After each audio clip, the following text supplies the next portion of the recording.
is the experiment. So I've decided to try to venture out into doing a little bit of standalone setup in my studio.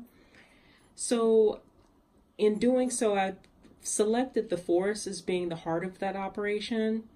So I had to set it up in a standalone way so that I'm not connecting it to the rest of my gear, which is, you know, I'm using the MPC Touch as the kind of my go-to platform for drums and that kind of stuff.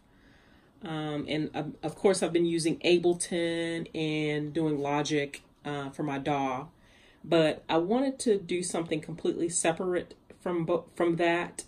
And I've been waiting for a couple of weeks to see how everybody else was faring with the Force, and I haven't seen too much that's negative, but then I haven't seen a whole bunch of information on it as well. So it kind of concerns me when there's a new platform available and people are using it, but Akai themselves haven't really posted up any new information regarding questions that people are having. So I kind of watch the forums a lot to see what's happening, and I have not seen very much. So it's kind of scary. So the very first thing I wanted to do with this thing is get it updated. There was a firmware update that just was released a couple of weeks ago, which addressed a couple of different issues, and I'm hoping that the updates are going to be super consistent, being that this is a brand new product for them. Well, I went ahead and updated the firmware on it, and the easiest way to update the firmware is to use the USB image that they provide on the website. So just using a basic USB stick, and I just did it the wrong way. I pulled it out without ejecting it. So you install that or copy the image over to a USB stick, and then just pop it in the back of the unit. And I'm trying to do this one-handed, so... Oop. Okay, I'm going to plug that in. Once I plug that in, I'm going to go to Menu, and I'm going to go to Preferences. And in Preferences, I'm going to hold down the Shift key. And when you hold down the Shift key, there's an Update button that appears on the screen. So let me see if I can do that with the camera and holding the camera too. Okay, so when you do that, as you can see, I've already installed it, but if it was a brand new installation, it would say, hey, I've detected that there's an update available on that USB stick. Do you want to install it? And you just click on install. So that's the easy way to do it.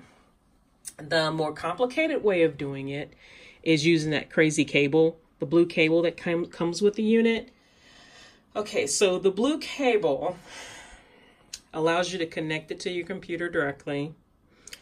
And on the support site for the update, there is an installer. The installer itself is compatible with Windows or Mac. You open the installer, it will tell you that you have to have the Force connected with the blue cable, and it has to be in update mode. And what that means is, again, you have to go back to Menu, come to the Preferences menu, and then hold down that Shift button and then push the import or put Shift and then push Update. And when you do that, and it's connected to the computer, it'll say that it's in update mode. That's the other way that you can update. But I found that to be rather cumbersome. The USB method seems to be a little bit easier. So anyway, I got it updated to version 3.1, and that was fairly painless. Now, the thing I did run into a problem with, that I'm still actually working on, I've got the door off still, is installing this SSD drive. So the SSD drive will give me more storage internally for the unit, but if you purchased a fresh drive that's never been partitioned or formatted, it will not be detected in the machine. So that means that you have to physically connect it to a computer and format it first. That is really a problem. There needs to be a way inside of the Force for it to be able to mount a drive that's not formatted. That's a problem. So, because most people don't have these kinds of connections, and who wants to open their computer and just insert this drive to format it? It's kind of it's problematic. So I had an old drive sitting around, an old SATA drive. So I pulled the electronics out of it, which is just a basic SATA connector that has a cable to it that changes from SATA to USB. So I was able to hook it up to my Mac, and I was able to format the disk. And I was also able to move my expansion packs over to it. And the way that I did that was using the MPC VST software. Back to my tried and true software package. So all those expansions are exportable. You just go to the menu, go to Tools, go to the Expansion Manager, and then you click on Export. And then you select the drive that you want to install it on. And then you select which ones you want and then push Export. When you do that, it'll copy all of the ones that you want to export over. And when you do that, it creates a folder called Expansions, and boom, there's all of your expansions on that disk. So since I'm going to be using drum packs, loops, clips, and a whole bunch of other stuff that I've collected over the years, I decided to go ahead and copy all that stuff over there too, so that I'm not having to spend time individually copying them.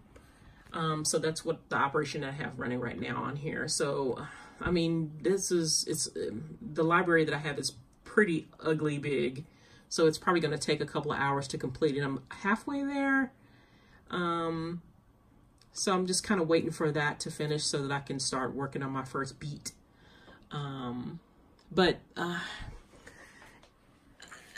So far, again, I can't complain a whole lot about the unit. It's pretty decent weight-wise, and the pads are really comfortable. Real solid. It's a solidly built machine. There are some things that I really wish they would have implemented from a technical perspective on the system. Instead of having that SD card slot on the front, it would have been nice to have maybe a Thunderbolt 3 port on the back in conjunction with that USB stack that's back there. Just some more modern connections, something faster than USB. And I realized that they went with the USB 3 protocol, which is a little bit faster than 2. But again, we're talking about future forward thinking. Future forward thinking means leaving behind past connections. So that SD card slot to me is old. It's old. Nobody uses that anymore, except you only see that stuff on cameras, not on equipment, not on musical equipment anyway. The other thing that I thought was compelling was the Ethernet port on the back. When I saw that in the advertisements, I got excited because it's not normal to see Ethernet ports on musical equipment. So I was thinking that maybe they were going to use it for more networking purposes, like being able to do remote SMB sharing, which means that you could do file shares over the network. Like if you're connecting to like your LAN network in the house. Say, for instance, if you have like a little switch set up and you have all your gear hooked up to it, being able to share with a network storage device like a Drobo or a Synology unit. Now that is compelling. And it's a software thing. So it's something easy that they could code in to the unit to add SMB share. SMB sharing is compatible with Windows, Mac, and Linux. So, I mean, from a future forward thinking perspective, Akai, please listen. Everybody's going to be using this unit in studios, in home setups, and all over the planet. And storage is like something that's, it's a premium. Not everybody wants to use just the plug-in stuff. And the internal unit, while you did make it compatible with SATA connections, is great, but it has limits. So you really need to have the ability to connect as much storage as possible. And having access to a network share is, you know, it's just future forward thinking. You added USB connectivity, which was fantastic. You added Bluetooth connectivity, which to allow connectivity to other MIDI devices that support the protocol. You've added Wi-Fi connectivity, which is compelling as well. So, and that would, you know, that forward thinking that works with Ableton Link, which is great. But having alternative uses for the technology is also a good idea as well. So if anybody with Akai is watching this, please think about adding SMB sharing, because again, a lot of us out here in the wild are not only using disk storage from a plug-in perspective. Like me, I'm actually have kind of a dual setup. I keep all of my backups for my Mac on this little drive. It's an 8 terabyte drive. I also keep all of my VST libraries on there. But in conjunction with that, that is not where my data is all stored. All of my data is stored on a network. So I actually have a network. This unit is used for virtualization. So I have 3 virtualization nodes, meaning they're computers that are, the resources for them are stored on these little small units, and the storage for them is stored on the big unit up here. And then the bottom unit is backup only. So I'm backing up everything in my studio, and I keep movies and all kinds of junk on there. So, and most studios that I've seen lately as well have like some sort of network storage deal as well. So again, Akai, if you're really honestly talking about forward thinking, please add some network storage, or the ability to be able to use network storage. Because having to do this firmware update this way with the USB stick or with that cable, that's 1989. This is 2019. We need to be forward thinking, not backwards thinking. That's just my 2 pennies on it. So I'm still waiting for all this stuff to completely copy over. Also, Akai, there's some issues with your documentation. So for somebody who's new to Akai and they've purchased one of these units, there is absolutely zero information in the manual regarding that formatting of the SATA drive. The only information that you include in the manual regarding the SATA drive is that it's compatible with a SATA drive and that you can plug one into the unit. I've been through this documentation over and over and over just to make sure that I wasn't tripping.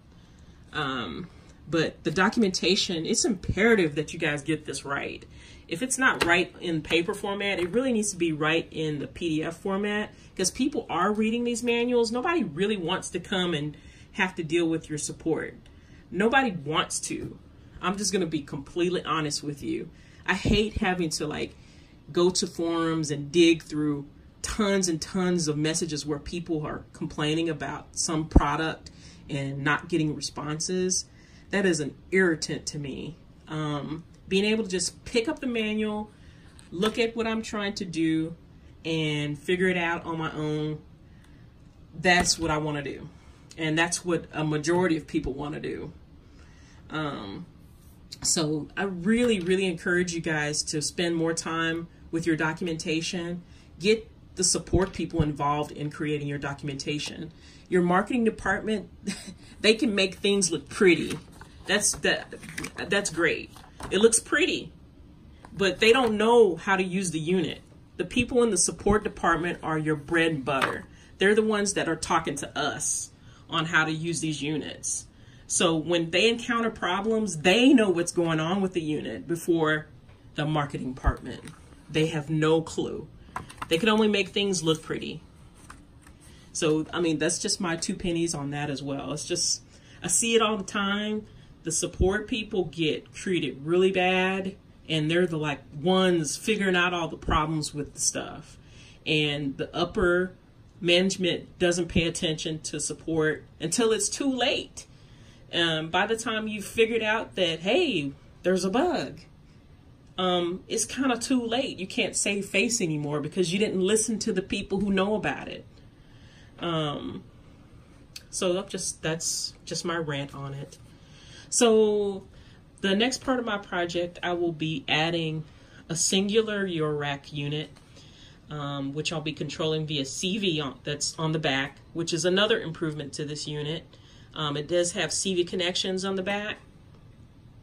So I'm going to be using like a singular CV unit or a CV connections to be able to drive that from the pads. So that's coming up.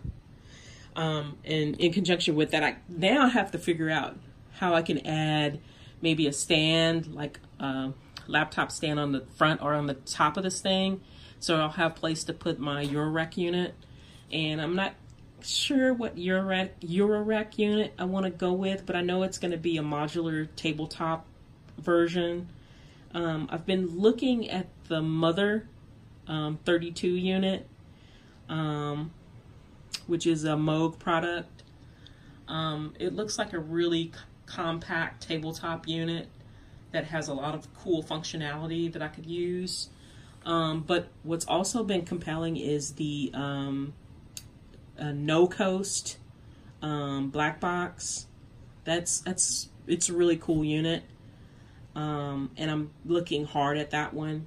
It looks user-friendly, and there's a lot of documentation on it. That's what's compelling to me. When I can look at the documentation, like the manual, and just tell that I'll be able to figure out something just by reading the manual without having to go search forums, that interests me. So, again, documentation, guys, it's like a big deal. It's a big deal to us. People trying to learn how to use the products. We want to be able to open the manual and just read it and figure it out. So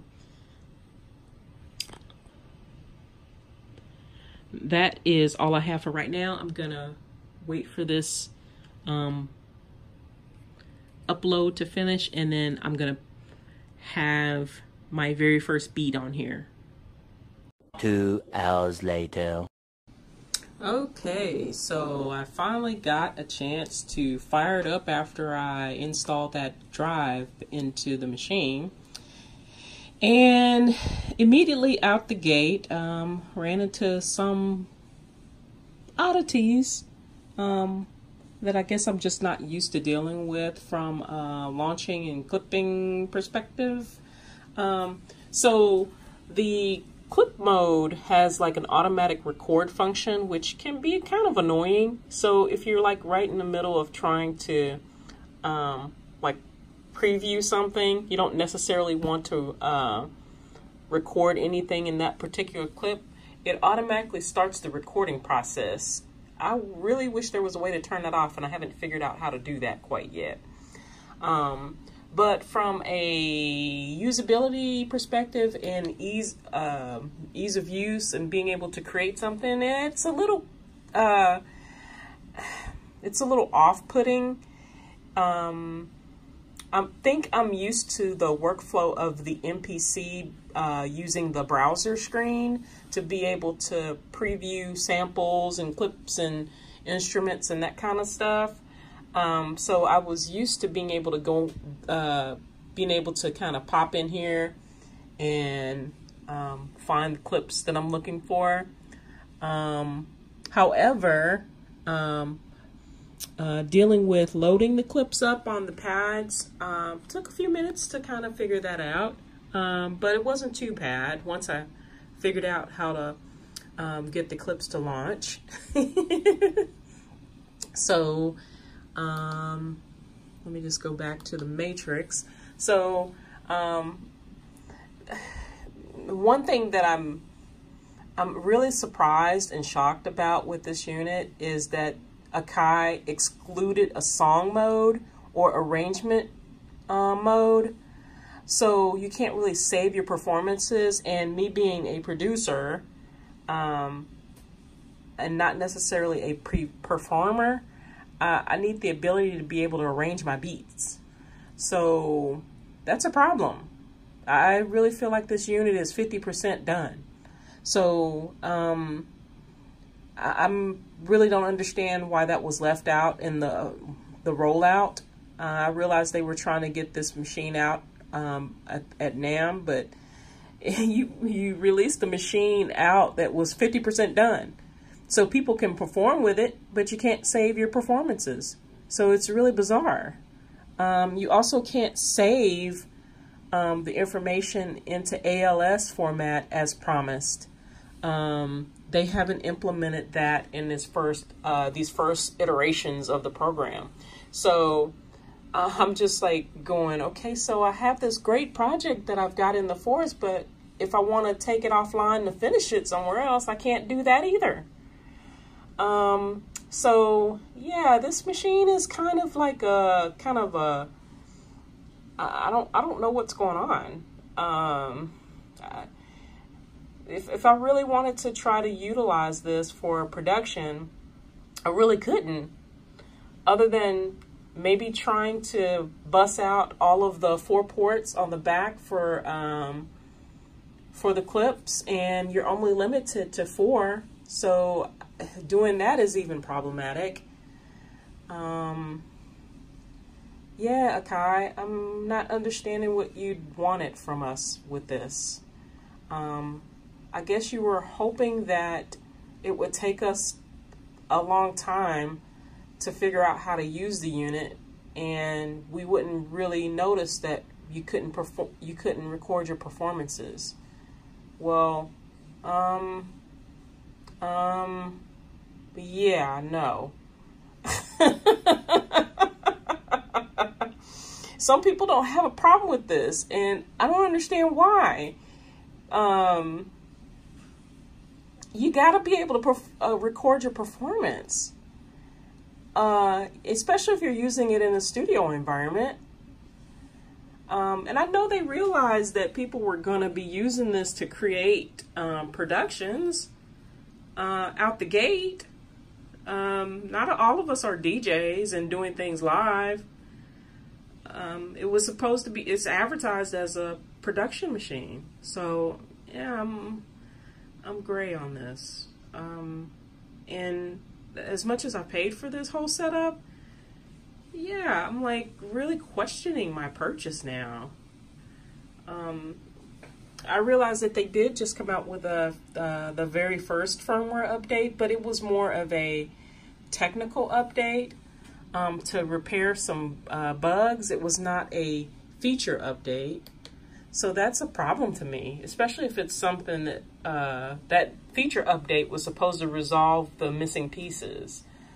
So again, they're treating us like lab rats, trying to work out all of the little technical issues and not really focusing on the big goal at hand, that there's features missing from this machine.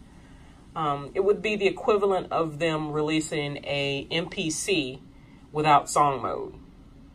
Do you realize how many people would just be pissed off and just not even want to buy the machine? if they got an MPC that didn't have song mode. It's like, what are you using it for? That's how I'm feeling right now with this machine. So anyway, the other issues that I ran into right out the gate are with the browser view.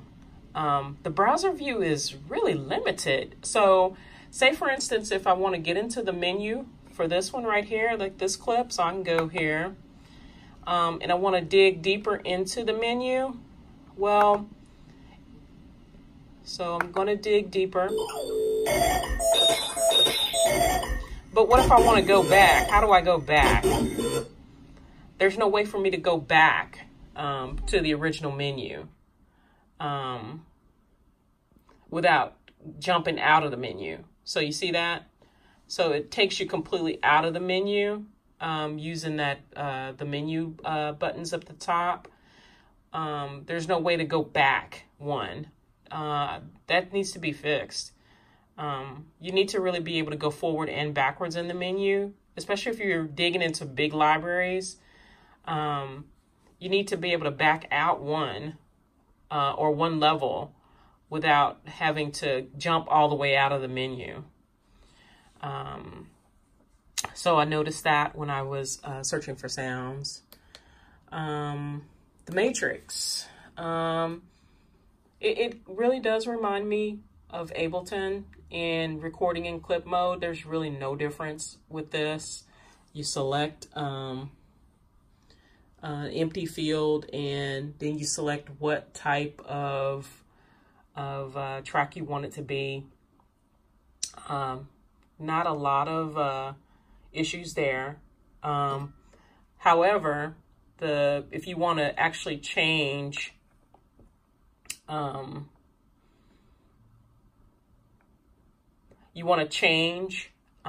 information with how the length of the recording, it's not apparently clear from that very first menu. So that's a little problematic. That really needs to be addressed. So there should be a way to change the length of your recording without having to get into this advanced area. And even doing the advanced area, hold on, let me just go back here. So say for instance, if I want to make that, well, I guess it wouldn't matter if it's a plug-in there. It's just going to go the length of the launched clips, and deleting things is a little problematic. Hold on, let me see if I can do this with one hand.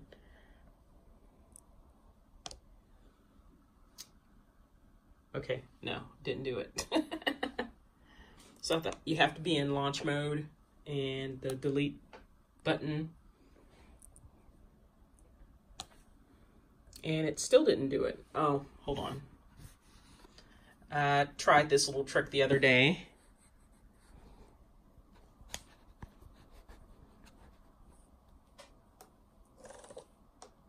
Okay, yeah, that did it.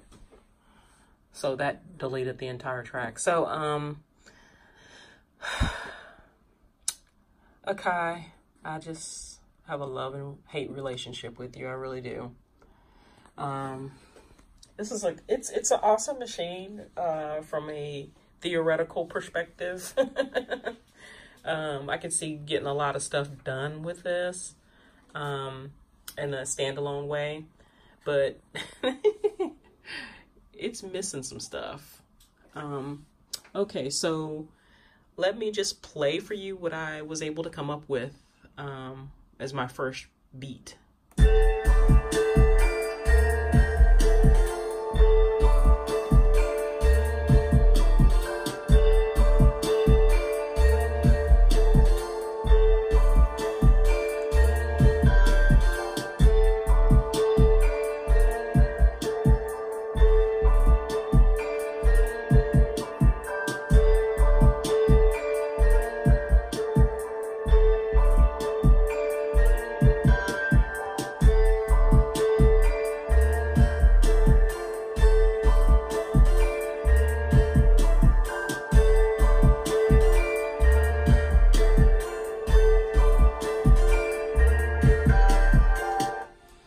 so that is what I have right now. And again, there's no way to save your performance, so you can't like arrange things. So I can continue to add levels of clips for like the bass, and I can add levels of clips for the synth and that piano sound. But I can only launch the clips. There's no way for me to arrange it in a song way, in a song mode. So that it's like, it's a problem. It's a real problem. And this is like the only machine that I have outside of my MPC Touch. So I don't have a live where I can use the lives sequencing, which I've seen some other people do on YouTube to be able to get around that problem. It's just like, I bought this machine to be a standalone machine. I shouldn't have to depend on another machine to do the sequencing. So it's like, really? That is not a workaround. That is not even I wouldn't even call it a workaround. That's just extra stuff that I'm having to do while I'm dealing with this shoddy workflow. So I'm hoping that they go ahead and release this patch while I have this machine. And if it keeps going at this rate, I mean, otherwise it's been super easy to figure out how to create stuff with it. That's like the only thing that's keeping me from wanting to keep this machine. I can launch clips all day, but if I can't save my performance, it's not beneficial to me. So I'm like really at an impasse right now on what to do, and I don't want to hold on to the machine past the time that I'm allotted to be able to return it to the store. And yeah, so I'm hoping that they come out with this patch real fast, because otherwise I'm gonna have to pack it all up and take it back to the store, and then just come up with an alternative way to do my my experiment with the standalone stuff. I may have to go a completely different route. Well, that is all I have. Please subscribe if you haven't, and like it if you do, and I'll see you on the other side.